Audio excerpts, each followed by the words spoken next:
So today we are going to understand the definition of goods as per the section 2 subsection 52 of CGST Act 2017. So what do you mean by the goods? Goods means every kind of movable property. Movable property means what? Anything which includes movement, which moves from one place to another place is movable. For example, any pen, any bottle, any shoes, any cloth. These are the example of the movable goods. And immovable goods means, for example, land. Land cannot move from one place to another place. Any established building, we cannot move any established building from one place to another place.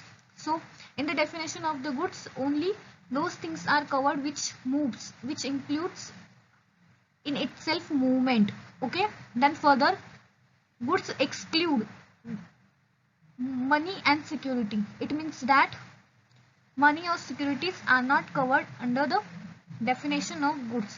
Money means what? As we all know, we are daily used to use cash. This cash is known as the money. And security means what? Security means share, debenture, bonds, preference shares, etc. These are the securities.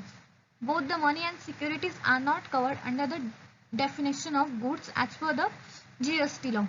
Then including. What are the things which are included into the goods? So actionable claims. Actionable claims means what? Actionable claims means any lottery, betting, gambling.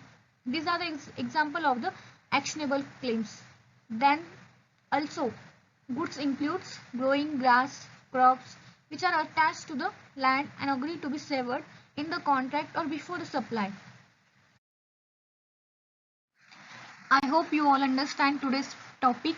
So please do not forget for like, share and subscribe. Thank you for today.